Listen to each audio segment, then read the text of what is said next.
বাসের ধাক্কায় সাইকেল আরোহীর মৃত্যু নিয়ে একটি প্রতিবেদন রচনা করো। প্রতিবেদনটা পড়ছি। প্রথমে একটা শিরোনাম নিতে হবে। বাসের ধাক্কায় সাইকেল আরোহীর মৃত্যু।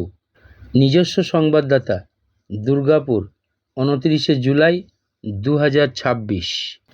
গতকাল সন্ধ্যা 7টা নাগাদ পাণ্ডবেশ্বর থানার অন্তর্গত হরিপুর বাজারের পাকা রাস্তার উপর বাসের ধাক্কায় এক সাইকেল আরোহীর মৃত্যুকে কেন্দ্র করে চরম গোলমাল সৃষ্টি হয়।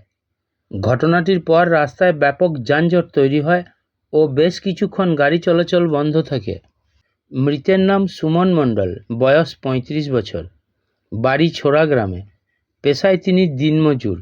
পুলিশ ও স্থানীয় সূত্রে জানা গেছে, কাজ সেরে সুমনবাবু সাইকেলে বাড়ি ফিরছিলেন। সেই সময় উখড়া থেকে আসানসোলগামী একটি বেসরকারি বাস অতিরিক্ত গতিতে এসে নিয়ন্ত্রণ হারিয়ে তাকে পিছন থেকে সজোরে ধাক্কা মারে। ঘটনাস্থলেই রক্তাক্ত অবস্থায় লুটিয়ে পড়েন তিনি। স্থানীয় মানুষজন তৎক্ষণাৎ তাকে উদ্ধার করে কাছেই উখড়া হাসপাতালে নিয়ে গেলে কর্তব্যরত চিকিৎসক তাকে মৃত বলে ঘোষণা করেন। খবর পেয়ে পুলিশ ঘটনাস্থলে এসে পরিস্থিতি নিয়ন্ত্রণে আনে। ঘাতক বাসটিকে আটক করা হলেও চালক পালিয়ে যায়। মৃতদেহ ময়নাতদন্তের জন্য দুর্গাপুর সদর হাসপাতালে পাঠানো হয়েছে।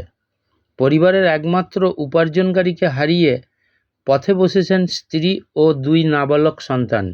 এই ঘটনার প্রতিবাদে স্থানীয়রা রাস্তা অবরোধ করে বিক্ষোভ দেখান। তাদের দাবি, অবিলম্বে বেপরোয়া বাস চালানো বন্ধ করতে হবে এবং ক্ষতিগ্রস্ত পরিবারকে উপযুক্ত ক্ষতিপূরণ দিতে হবে।